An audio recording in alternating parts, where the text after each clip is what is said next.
Our scouting department is always 10 steps ahead, and today we'll show you the top 100 players for 2026. Stay tuned for a peek into the future. And speaking of future, well, that's where the Sooners are looking after missing out on William Nwaneri. Now what? Our insider joins us with where they go from here. Plus, a pair of 5 stars are getting ready to come off the board. Defensive lineman Kamarion Franklin commits Saturday, and edge Jordan Ross is on Monday. We got the latest intel and more as the college football recruiting show starts right now.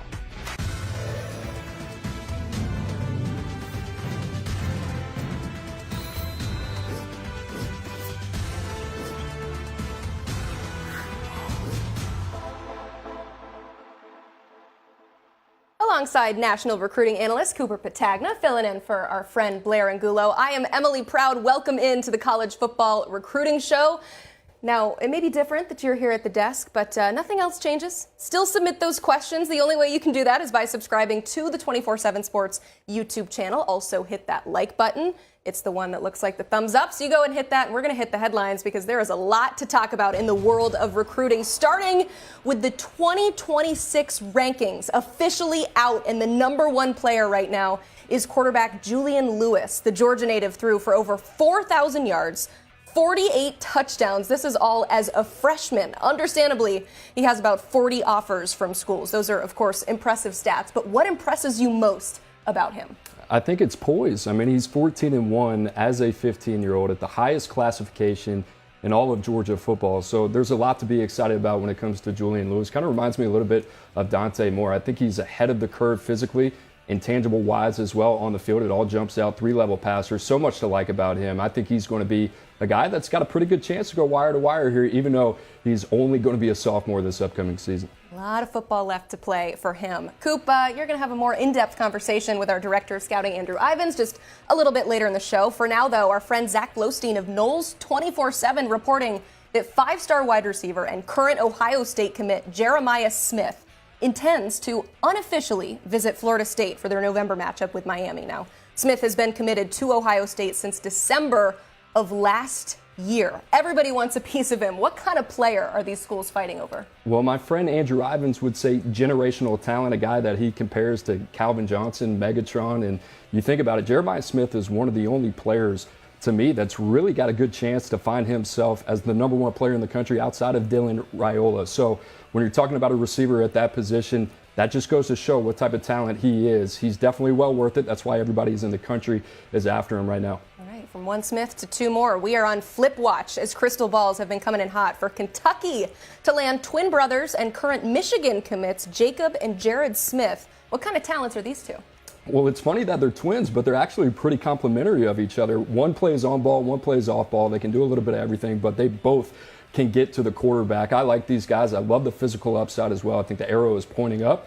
So you understand why this is a priority for Michigan to keep them in the boat and why Kentucky's pushing for them as well. Certainly. Well, earlier this week, 2025 4-star quarterback Ryan Montgomery announcing a top 5. Listen up. The Ohio native says it is between Florida, Georgia, Michigan, Penn State, and South Carolina. Let's continue this conversation. It is time now for the Wiltfong Whip Around with our director of recruiting, Steve Wiltfong. Steve, a long way to go until signing day for that young man. But what did Montgomery have to say about what's next in his process?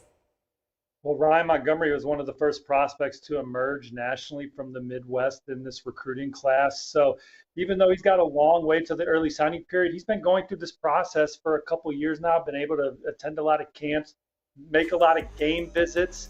He put out that top 5, and I think he's doing that in hopes of making his college decision sometime this calendar year. And there's 2 schools that I'm looking very closely at right now for Ryan Montgomery. You're looking at the Florida Gators and the South Carolina Gamecocks, and he has visits set up for both.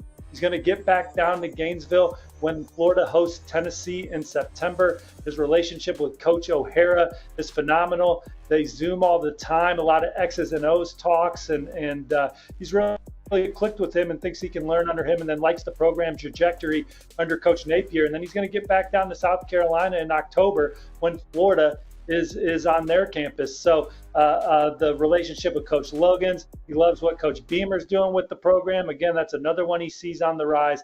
These are the 2 programs that I think out of the 5 are in fantastic position going into the fall for Ryan Montgomery.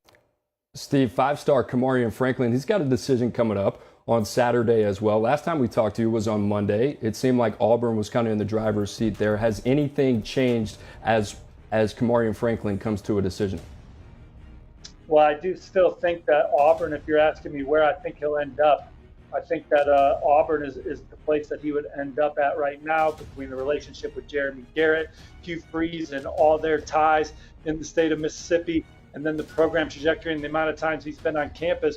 Auburn's in really good position, but it would not surprise me if he ended up at Miami. It would not surprise me if he ended up with Ole Miss. You know, those are two programs that continue to go hard at him. He's been on Miami's campus several times, just loves the atmosphere, the environment around there, and certainly likes Jason Taylor, Coach Cristobal. And then with Ole Miss, they've been on him as long as anybody. And Coop, as you know, they're putting together one of the best defensive line classes in the country. They have Jeffrey Rush in the fold. They have Cameron Beavers in the fold from in-state.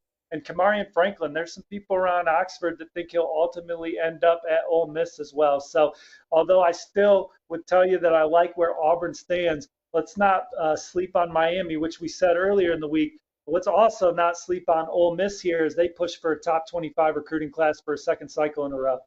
Whew, all right. We got a lot of five-star decisions to be made in the next couple of days. Let's turn to the edge and Jordan Ross out of Birmingham, place you are pretty familiar with. He's also set to announce, but his decision will come Monday. His finalists are Bama, Florida, Tennessee, and Texas. Who has the leg up a few days out, Steve? Well, I think that Tennessee's been the one to beat here for quite some time. You look at the four finalists that he put out there. I think Florida, they got a terrific class right now. They've hit on some other targets at the position. I think that those two parties have gone their separate ways at this point. I think that although he really enjoyed Texas, I think that I still like Tennessee over Texas there. And then Alabama, I just think that when you look at this recruitment and you look at the program that has prioritized him the most, the program that has built the best relationship with him. And I think that's Tennessee. He loves where this program's going under Coach Heupel and company, Coach Garner. And then he loves the fan base. When you talk to him about Tennessee, he always points to the support that the fans give, the support that he sees from them on social media and stuff too. So I think that Tennessee, the nation's number 11 recruiting class right now, they're in line for some good news here from Jordan Ross. Steve, Kamarion Franklin, not the only big prospect making a decision here on Saturday. Blake Ivy as well, one of the nation's top tackles, will make a decision this weekend. Your crystal ball has been in on Texas A&M for a while. What's the latest intel with him? Yeah, and I think that Texas A&M's got a great shot to land him. But a program that we should maybe also talk about here going into his decision is LSU. And LSU actually got the last visit from him, got him on campus that last weekend in July, and we know that Coach Brad Davis does an excellent job with top targets. So Texas A&M, they're putting together one of the best offensive line classes in the SEC. I've long thought that they were well positioned for Blake Ivy and could certainly see him ending up in Aggie. But LSU in this one here at the end, Texas taking their swing as well. Okay, you mentioned Ole Miss making a late push for Kamarion Franklin. The gist of that was nothing would surprise you, but they're also pushing for a few other quarterback prospects. You've got the Elite 11 finalist in Trevor Jackson and former Arkansas cornerback commit Noreel White. So both sides of the ball taken care of here. Where do the Rebels sit with those two top targets? Yeah, Noreel can be a dynamic playmaker after the catch at wideout too, Emily. And these are two guys that I think Ole Miss is trending for when you talk to sources with knowledge of the recruitment. Trevor Jackson was offered by Ole Miss in early July, then made it to campus a couple weeks later. And certainly Coach Kiffin's offense and his development track record of the quarterback position has put them in good shape. You know, UCLA, Maryland, Pitt, some of the other contenders for Trevor Jackson, and then Noreel White. He's got a decision date for August 25th. You got Ole Miss, you got Mississippi State battling here. I know there's some people that think he'll end up at Ole Miss, but Mississippi State, they pulled out some big recruiting wins here this cycle as well, so let's not sleep on that first-year staff. Steve, we talked about in the beginning of the show, Julian Lewis and the 2026 Top 100 coming out yesterday. Julian Lewis is going to be one of the most desired names in the country. We have already seen that. In terms of where it stacks up for him right now, what does his recruitment look like? Well, development's the number one thing he's looking for when he makes his college decision. And so the first program I look at right now is USC. It's been out there 3 times, built a great rapport with Lincoln Riley.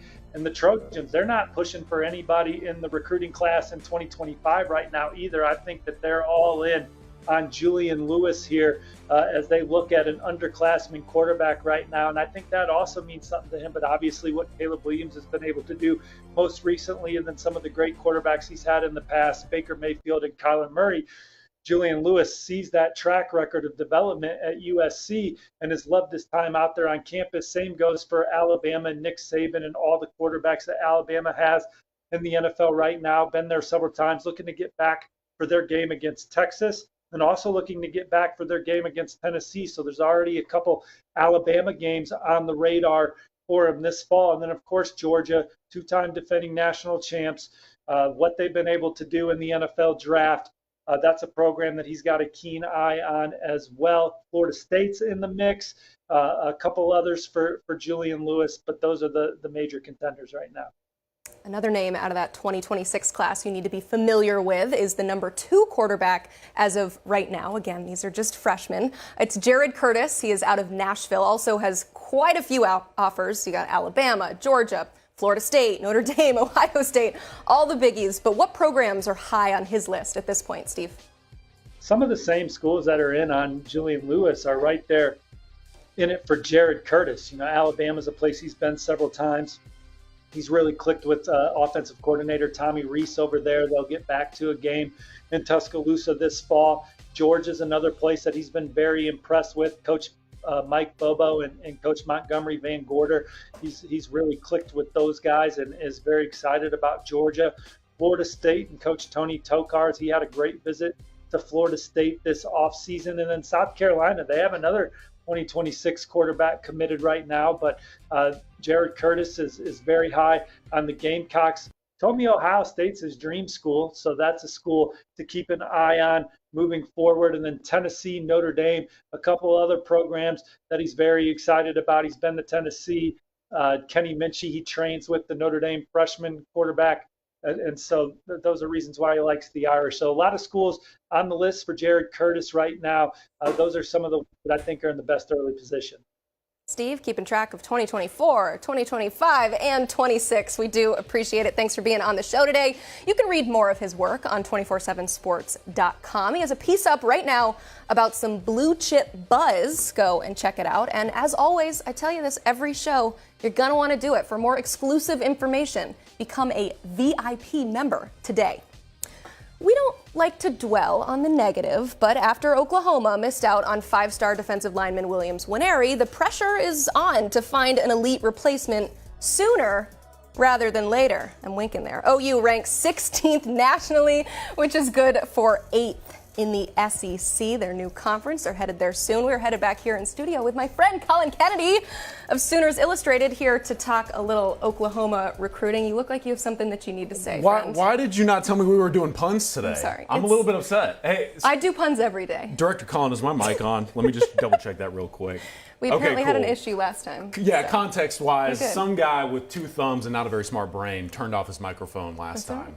So just making sure But we're it's good. on, which means that I can start asking you questions, and I have many questions. Yeah, it's on, and I hear from sources we have a lot to talk about. We do have a lot to talk about. All right, as I mentioned, missing out on Nwaneri. Anytime you miss out on a 5-star, obviously dealt quite a blow to that class, but there are still many other targets that they could go after. Who are some names that we need to keep track of? Well, I know that everyone wants me to talk about a guy named David Stone and maybe even a guy like Dominic McKinley. Maybe I will. We'll get to that later. But for the time being, here's what I want to say, Emily, first and foremost. I don't want it to come off as like these guys are secondary options after William Nwaneri, because that's just simply not the case. I mean, in an ideal world, Oklahoma had a goal of adding these guys on top of William Nwaneri. Now we know, though, he's headed off to Mizzou. But like you mentioned, we don't need to talk about that right now. What we need to talk about, leading off, is Danny Okoye. In-state target out in Tulsa. This guy's really good. I was talking to 2 guys who are absolute wizards when it comes to the world of evaluation. Our guys, Gabe Brooks and Hudson Standish. And both of them and I were talking about, where does this guy Okoye fit long term? Like, is he someone who can legitimately jump up to the #1 overall spot in the state of Oklahoma? And I think he's legitimately that kind of talent. Official measurement, 6'5". He's getting up to about 246. Freak of nature, can literally hurdle his own teammates at practice in real time. And I think that's just something that Oklahoma highly covets at that edge spot. And look, I mean, is he a 5-star? No. Does he have every single raw natural talent that you look for when evaluating those edge players? Absolutely. Mm-hmm. And with him being an in-state guy, Danny Okoye, I'll tell you this, it was seen as almost an impossibility at one point. Like, he was never going to end up at Oklahoma. And now here we are. I think OU's actually in a pretty solid spot with this guy, and for good reason. Miguel Chavis is doing a really good job so far. I think they're really starting to turn the tide in this recruitment. But speaking of the tide, Alabama's in there. Tennessee's in there. Some SEC schools want him to come on campus in the fall. So a long ways to go here, but Danny Okoye is certainly a name to know if you don't already. You know what I'm talking about, Oklahoma fans. Now, real quick, another kind of interesting name, Zina Umeozulu. Why is that interesting? Well, his brother plays for Texas. We talked about this last time. I was on the show, right? Is it really going to be a case where Oklahoma actually impacts this recruitment? We'll see. So he didn't show up to his last visit. Actually ended up at Texas A&M out of the blue. And I think a lot of people were like, okay, what does this mean? His brother plays at Texas. A lot of Oklahoma's team. All of a sudden, he just surprises people at Texas A&M. How are we supposed to follow this? I don't know that you do, but I do know that Oklahoma is going to continue to pursue this guy. And so if you were able to maybe add both or one or the other, I do think that's a pretty solid outcome considering what's happened to this point. I mean, there's no way around it, losing out on William Nwaneri, especially for an Oklahoma program that had so many connections to him, pursued him for a very long time, and wanted him to lead them into the SEC. I mean, it's a tough loss. But there are other very talented individuals who are still on the board, and I think Oklahoma's actually in a sneaky good spot with a lot of them. We love the diamonds in the rough. We love the names that we absolutely have to know, but might not know.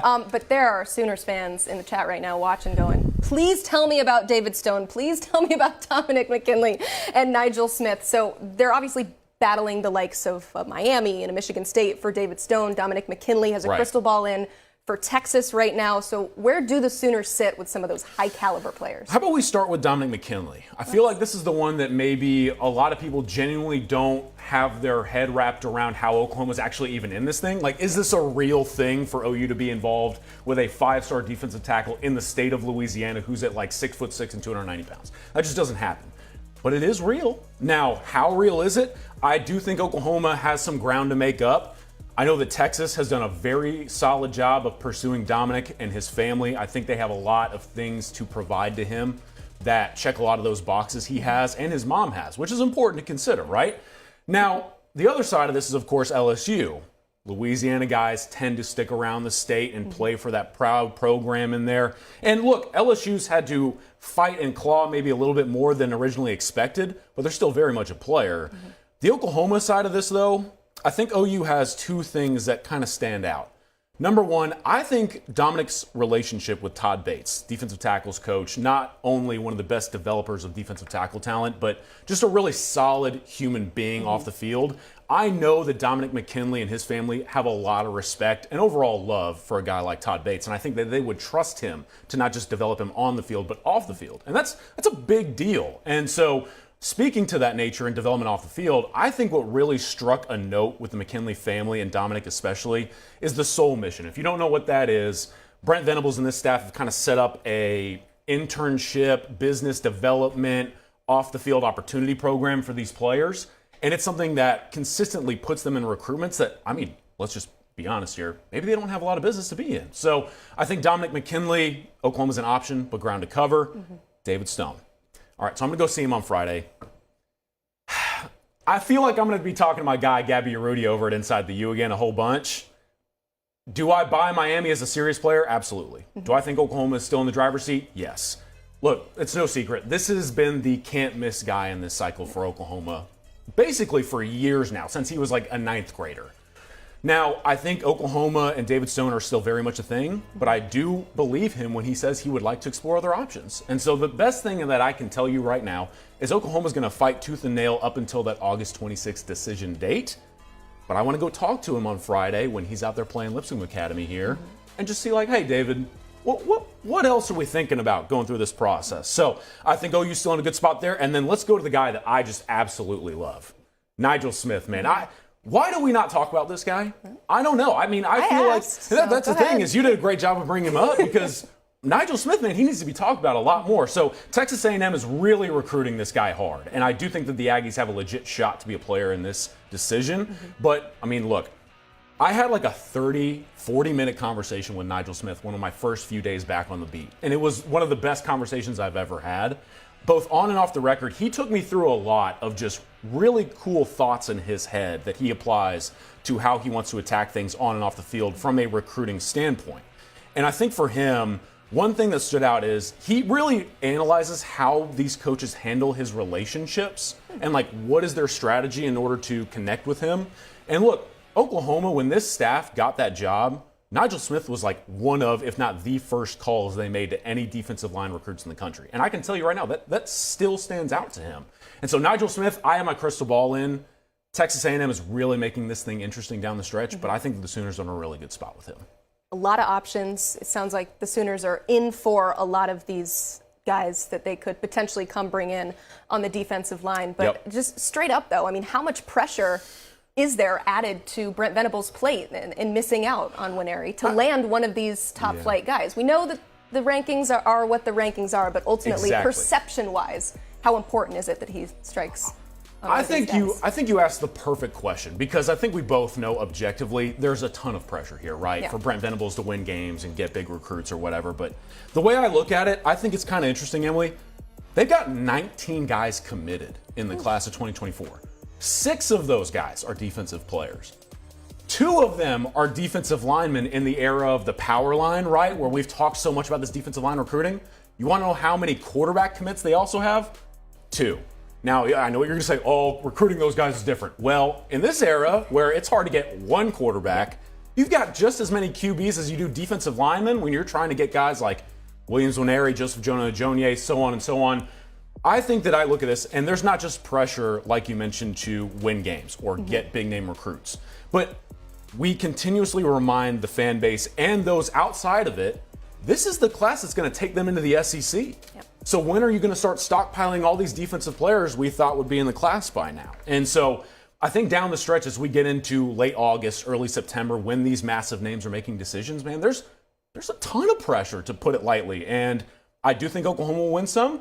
I still think it's fair to maybe expect a couple losses because we're talking about elite defensive linemen and defensive players overall. So the Sooners are still in a good spot across the board, but man, again, it's 6 defensive players. You got to start adding them up. Yeah, there's always that added pressure making the move to the SEC, but also the fact that this is Venables' side of the ball and his focus ultimately. So you hope that they bring in some good talent for him to deal with. I got to ask about the offense, though, because you do have that kind of gem on offense and the number 1 running back in Taylor Tatum. But who are some other names that they're targeting on that side of the ball? Yeah, things are winding down, right? I mean, 19 guys committed, 6 defensive. So there's a lot of offensive players in this class, right? Now, I think what's interesting is they've added up a ton of skill guys. Taylor Tatum being one, but Xavier Robinson, all these wide receivers. They've done an outstanding job of recruiting the offensive side of the ball. And as expected, I think you lead it off with Grant Bricks. Offensive tackle, really talented player out in Iowa. OU's in a good spot there, but was talking to our guys at Husker 24/7 and GoPowerCat.com. And I think what's interesting about this race is Oklahoma's selling a lot of tangible stuff to him, right? Strength and conditioning program he really likes, or playing in the SEC, or player development under Bill Bedenbaugh. And that pays off. But the advantage that Nebraska and Kansas State have is proximity. Kansas State is going to have his girlfriend on campus, like things like that. And so this is making this race very hard to follow, but Oklahoma really wants him in the class. You've got a couple other offensive linemen still on the board to potentially fill out the group, but they do have a lot of talented players along the line of scrimmage. And then I think real quick to end it, Andy Bass is a name that not a lot of people know, but you do have to know if you're an Oklahoma fan. This guy is, interestingly enough, going to be potentially a preferred walk-on take, but because he's a scholarship caliber player and being pursued by programs like Syracuse, Oklahoma's going to end up giving him a full ride through NIL potentially. And so they really want him in the class as someone who can play running back, wide receiver, wildcat quarterback, whatever he wants to do on the field. He's kind of that new age gadget player, and so Oklahoma would love to add him to this offensive class already. Yeah, still some time to build out the 2024 class. 2025 is looking pretty good, though. 5 commits already, a top 5 class. If you want to read more of Collin Kennedy's work, be sure to check out Sooners Illustrated. I hear there's a conversation with David Stone, as you just told me, so hopefully there'll be something on Sooners Illustrated about that maybe upcoming this weekend. But that is the place to be if you are an Oklahoma fan and want to get all the great information. Once again, SoonersIllustrated.com.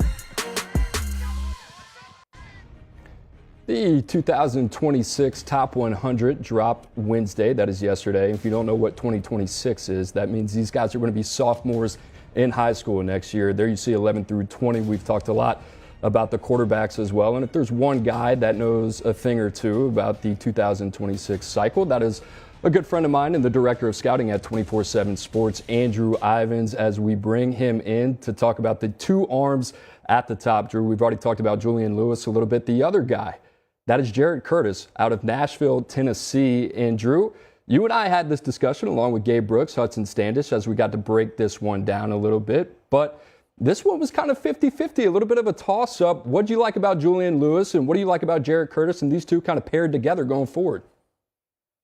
Well, Coop, I think we're going to be honest here. You know, we came into these ranking meetings kind of assuming Julian Lewis was going to be the guy. He was going to be number one overall. We're talking about the Max Preps National Freshman of the Year. The college buzz behind the scenes about Julian Lewis feels almost like Bryce Young. Hey, have you seen this guy throw? He's the real deal. But as we dug into the rankings, we found a challenger, and it's exactly what you said. Jared Curtis, a quarterback from right there in Nashville at Nashville Christian. Not a lot of people know about him. He doesn't have that buzz on social media or the message boards, but I think everyone needs to get familiar with Jared Curtis. We're talking about a guy that threw for over 2,200 yards, ran for 480 more, was a runner-up for Tennessee's Mr. Football Award, and I love his ability to push the ball down the field. So we ultimately ended up giving both these quarterbacks a grade of a 92. That was the highest in this release.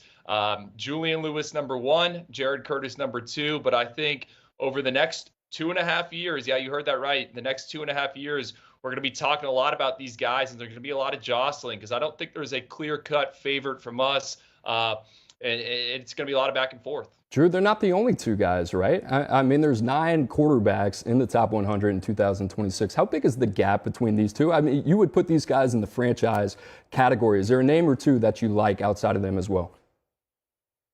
Yeah, I mean, they lead the way. I think from an on-field resume standpoint, no one really matches up to what Julian Lewis did. He went 14-1 in Georgia's highest classification last season. He threw for over 4,000 yards in the state final game, which was a loss to Mill Creek. That was a Mill Creek defense that had a guy by the name of Caleb Downs in the secondary. He threw for 531 yards. That's a Georgia State championship record. So on paper, with his field vision, his advanced mechanics, his feel in the pockets, he's there. And then again, Jared Curtis is right behind him.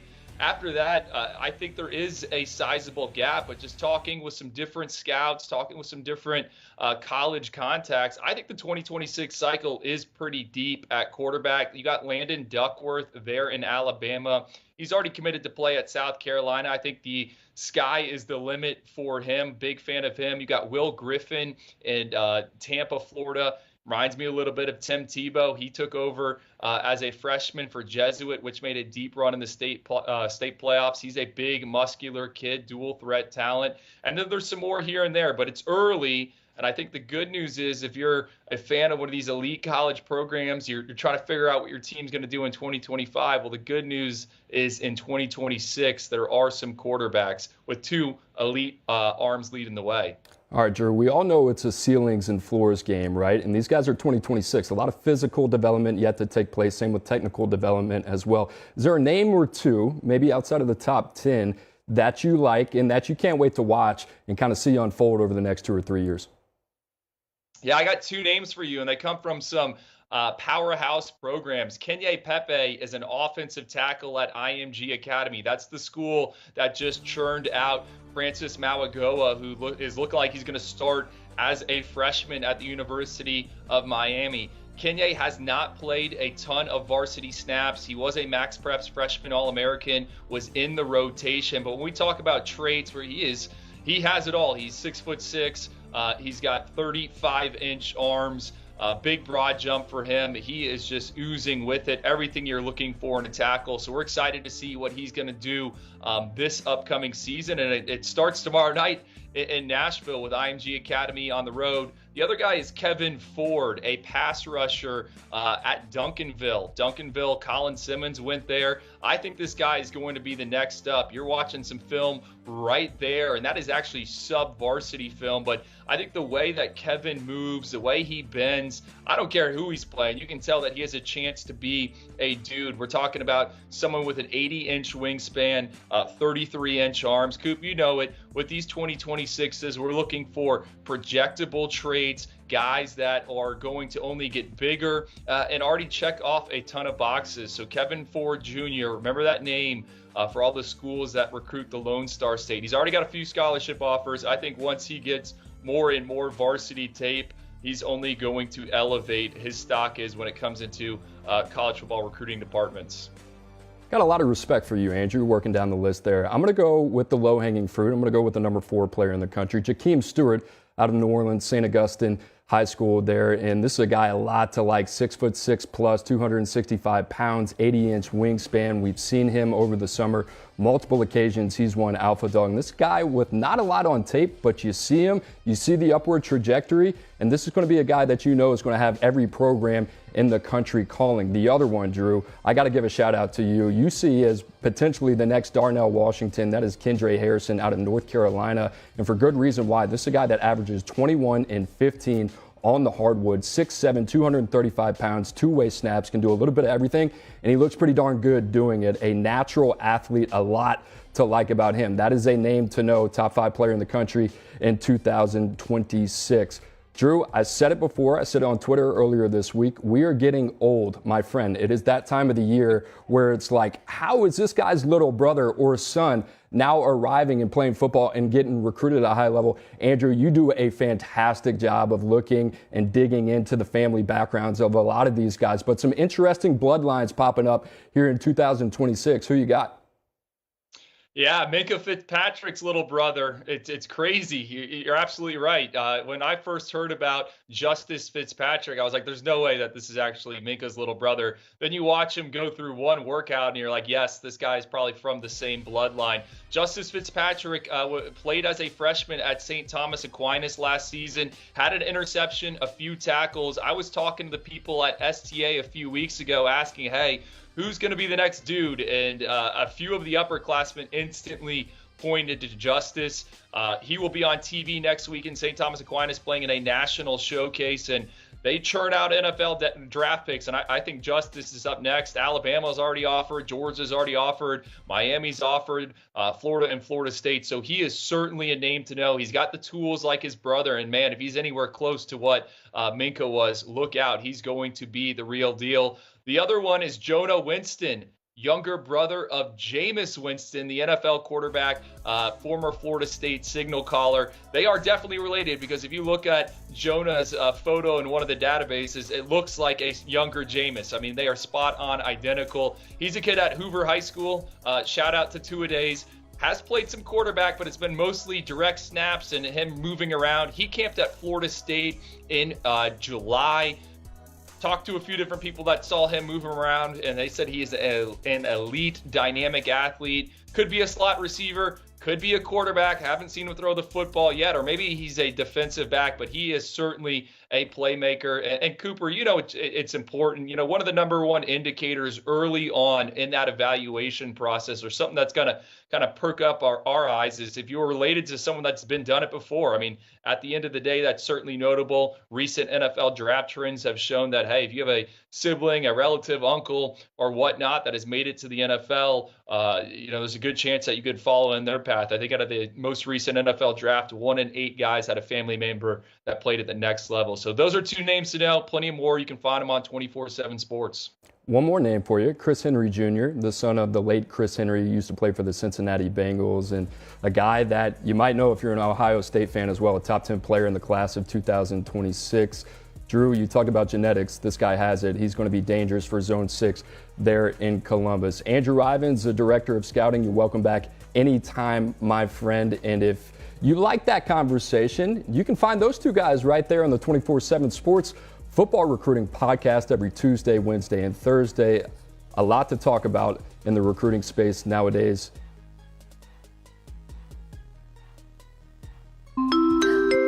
That sound, you know what it means. Just because there's no show over the weekend does not mean that the recruiting world stops and waits for us to come back on Monday. So it is time to mark your calendar. We have 3 high school football games to keep an eye out on Friday night. First, Oregon quarterback commit Michael Van Buren and number 6 St. Francis Academy traveling from Baltimore to Georgia to face number 10 Buford, led by the number 1 prospect in the nation, Dylan Raiola. Also 5 stars KJ Bolden, Edric Houston. A lot of 5 stars in this group. You can listen to that game on Max Preps Radio. Coop, what do we have to learn from Raiola's Buford debut? Well, we talk so much about the traits, right? And the physical upside with Dylan Raiola. Now we want to see it. He's the number 1 player in the country. Listen, we talked at the beginning of the show about Jeremiah Smith. That's a very real conversation that is taking place behind the scenes. We want Dylan Raiola to play into this number 1 spot.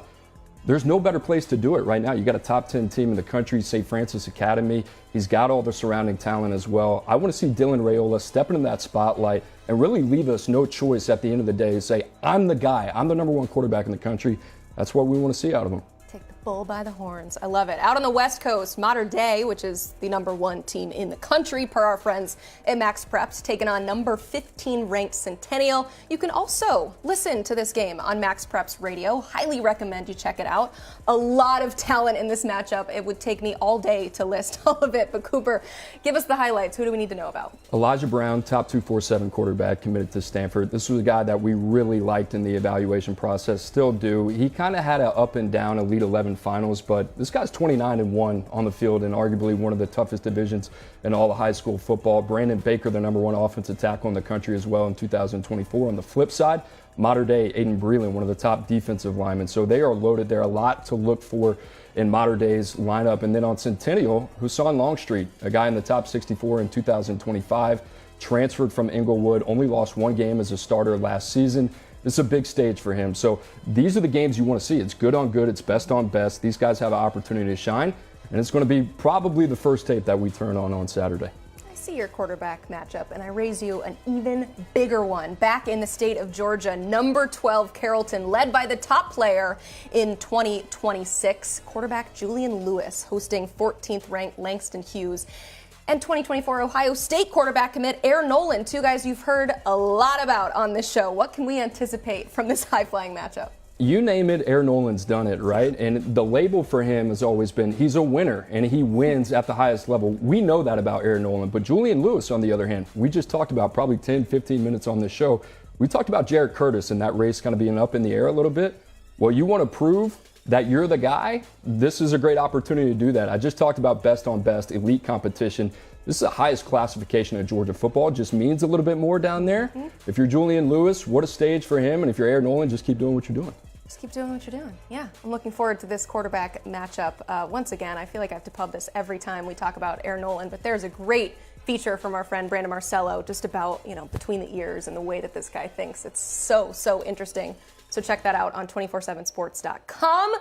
We have reached towards the end of the show, which means that it's time to answer your viewer questions, and we have such a treat to be able to do it in person, but also Cooper is a member of our scouting staff, so you were just tearing through a lot of these tapes. So we got some good questions for you here. I can tell you seem kind of nervous. I'm on the hot seat. You're ready? Let's bring it. You're on the hot seat? Let's do it. Okay, first one coming from Glenn. What would it mean for Auburn to land 5-star defensive lineman Kamarion Franklin when he commits this weekend? It'd be a big deal for a lot of reasons outside of the fact that he's a really good football player and he's going to be a nightmare on the defensive line for opposing teams to handle. He can do a lot of different things, but listen, for Auburn to go into the state of Mississippi, that is a huge statement for Hugh Freeze. You're talking about the number 14 class in the country right now. They already got Perry Thompson in the boat. They flipped him from Alabama.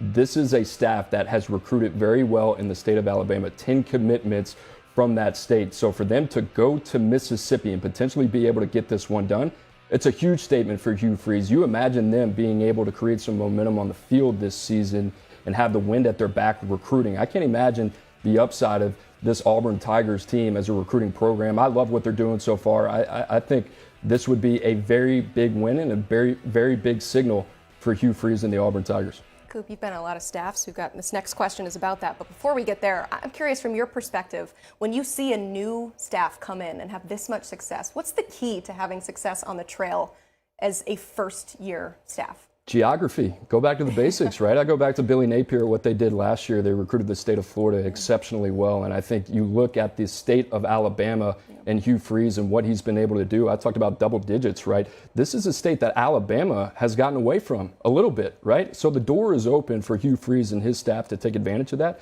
I think they've done that. They've picked it over very well. But at the same time, if you can win a Perry Thompson, right? If you can get a Joseph Phillips to stay home, if you can go get Kamarion Franklin out of Mississippi, that's going to be the key for you. So it's not only in-state recruiting, but it's regional recruiting as well. I think they've done a really good job, and he's kind of following that blueprint right now.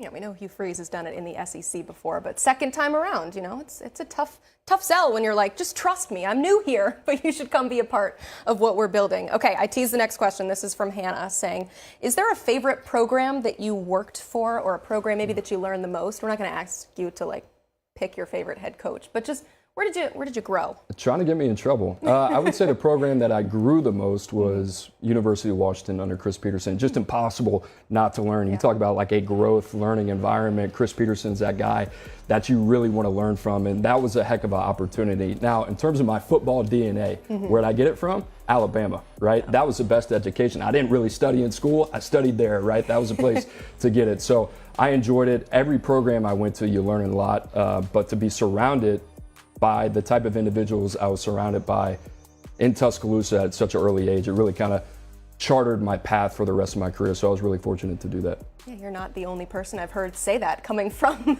working under Nick Saban. Obviously, a lot to learn football-wise. What was it about Washington that made you grow the most in this career? Chris Peterson. He would challenge you. He was all about the individual. He was all about the team concept, the OKG, what he liked to call it, our kind of guy, if you're not familiar with that. And so much of that was opposite of who I was at Alabama. It was all about height, weight, speed. It was very black and white, it was result driven. At Washington, it was process driven. It was a lot about the people, and I'm not saying that it isn't at a place like Alabama, but his attention to detail, I would say his methodical approach was definitely something that I had never been around before. And he had such a CEO type mindset. It was pretty interesting to kind of see his way that he would challenge the guys, not only on the field, off the field. His Built for Life program and Life After Football was really second to none.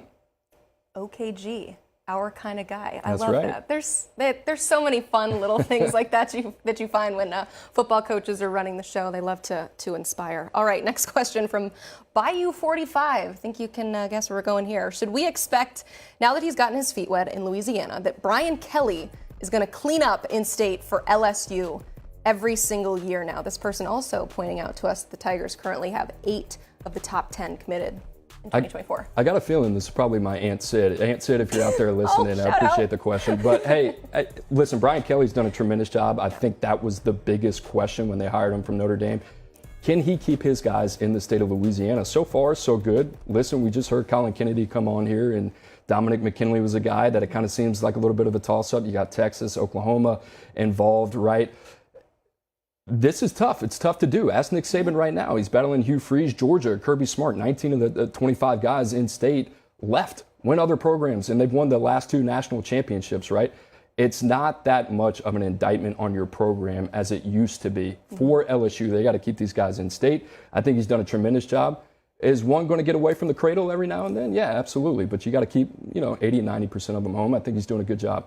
How hard is it to move regions of the country and inundate yourself with the high school coaches in that area? How difficult is that transition? Very difficult, right? And we saw when that didn't happen with Brian Harsin. That was kind of the example of what not to do. But a lot of high school coaches down here in the state of Alabama, and Brian Harsin coming from Idaho and Boise State, it's a culture, right? You better make those phone calls. You better be proactive. You better foster those relationships. If you don't do that, those are the guys at the end of the day that can come back to haunt you. So that's definitely a priority. That's why they have Director of High School Relations, right?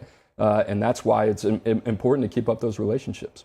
Certainly. This is a very relationship-driven business. I learned a lot today on the show from all of our guests and, of course, from having Cooper here in studio. I did hear you say, though, here in Alabama. We're no longer in That's Alabama. Right. We That's are right. in Nashville, Tennessee. Cooper Petagna, you're going to be seeing a lot more of this guy here on the show. Thank you for joining us today. Thank you for all of your great questions. I have to do it. I'm contractually obligated to do it, and that is to ask you to make sure that you are subscribed to the 24/7 Sports YouTube channel. It's not actually in my contract. And go ahead and hit that like button on the way out. We do appreciate you joining us today. For Cooper Petagna, I'm Emily Proud, and this is the College Football Recruiting Show.